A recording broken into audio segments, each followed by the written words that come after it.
Hey, everybody, we're back with America's sweetheart, Jon Stewart. Okay, let's talk about the incredible civil rights demonstrations that have been going on in the wake of George Floyd's death and Breonna Yes, Taylor's death and yes. Ahmaud Arbery. Why do you think right now there has been such a powerful movement in the streets that has been so broad, like 2,000 different towns and cities? I don't. People of all walks of life all taking to the streets demanding change. What do you think it's different now? Boy, that's such a great question. Thank It's you. funny. I was thinking back when this happened to, when I was still doing the show and the terrible tragedy in Charleston, Mm-hmm. Ferguson, Eric Garner, and and I don't know. It's because I remember those moments being so chilling and feeling like such a wake up call, but also feeling hopeless that we continued to stare into sort of this abyss of a gaping racial wound that we never seem to do anything about. And so in this moment, I don't know if it was, I think as Will Smith said, it's not that racism is worse, it's being filmed. But the others were on camera as well. In some respects, I wonder if the pandemic, because we all went into kind of a stasis Mm-hmm. and so much of the distractions of your daily life were removed, that it allowed the country a moment of clarity because so much of the noise had it was it's almost like in this moment of more quiet reflection, America suddenly stopped and smelled the racism.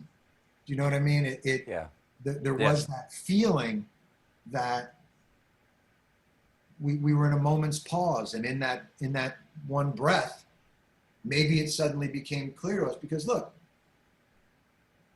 the biggest obstacle to change has always been our inability to understand that it's not just about ending segregation, it's about dismantling the barriers. I was talking to Charlemagne in the morning,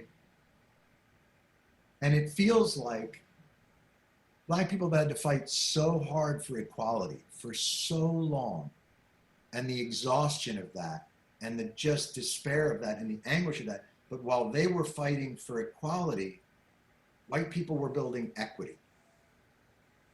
And the disparity then between a lack of equality and a rising of equity just exacerbated. So they're always negotiating from this subservient position, what should not be a negotiation. They had to, from the get go, ask for humanhood, ask for those things that in our Declaration of Independence say very clearly are your inalienable rights from your creator.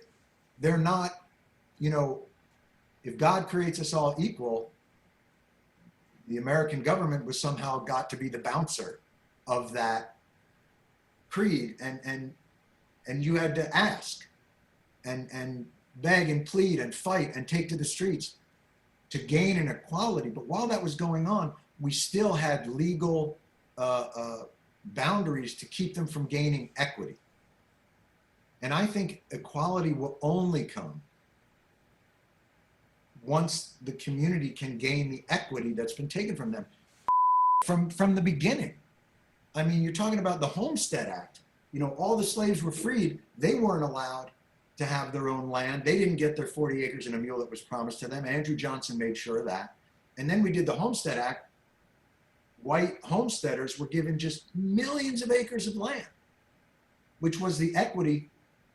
Somebody was telling me, I think they were saying that 20% of the people from that, of the wealth in that area can actually be traced to the Homestead Act, which explicitly did not include Black people. Federal Housing Administration in the New Deal explicitly said you cannot loan these low-cost loans that were intended so that white people could gain equity. You cannot give them to Black people. This is the most progressive piece of legislation that may have ever happened on the soil of America, explicitly excluded Black people. The GI Bill in Long Island, when everybody was buying into Levittown and they used those low-cost loans, explicitly excluded black. Until we address that, there's equality won't come. I think you have to. That to me feels like the root. I think that is the root. I think if I would only add to that is that I think one of the reasons why this is a catalytic moment is because of all the work done by black organizers over the last 5 or 6 years, specifically Black Lives Matter, who 4 years ago in the election was like, well, who is this radical organization? And now is generally accepted as having a proper goal. The understanding of what Black Lives Matter means is more broadly accepted. The second thing would be, go ahead. No, I was just going to say, but still, so it's going to be the but people. So the things working against it are the but people. It's the people that are, and by the way, as ridiculous as it is for two old white dudes to be sitting around going, the problem with racism in this country, but here's what But I think it's valid to talk about why it's widely accepted, because I'm talking about why is it not just the black community who believes this has to happen now. Right. And here's why I think this is important. I think that white people can function as avatars for some reason, and we used to have it sometimes in the show. We did a bit on it where I think it was myself and Jordan Klepper and Jessica Williams, and we were talking about one of those instances of Ferguson, and she was making great points about systemic racism, and Jordan Klepper would say, I don't know, that just doesn't sound like it's real. And then I would say the same thing she said, just slightly reformatted, and he would go, that is so deep and profound. And you are such a thought leader on race. I really respect you on that. And she'd go like, I just said that. And he'd go, I don't think you did. Because I think the problem here has always been maybe twofold. One is the but people. And that you see them, they'll come out, what happened to George Floyd was awful. We watched it, and no one condones that. But as soon as you hear but, they're about to negate the reality of the situation. He wasn't an angel. Yeah, but the criminality in that neighborhood. One of the biggest problems, I think the problem is twofold. One is, I think there's a large swath of the white population, you know this as well as I do, that believes somehow that the inequality in the black community is on them. Right, they're just not working hard enough. Correct. That it is a problem of virtue and culture. Pull your pants up. Get a job. If you just work, my grandfather had to work. Right. Your grandfather, when he came home from World War II, they gave him a low-cost loan to buy a house. When a black GI came home from World War II, they weren't allowed to. And they were never allowed to build that equity. So that's the first thing, is to try and have the conversation to convince people, because we don't talk about entrenched white poverty in the same way. Look at the way they talk about poverty in the inner city. Somehow it's the fault of the denizens there. But white poverty is a tragedy of circumstance. It's globalism. It's jobs that go overseas.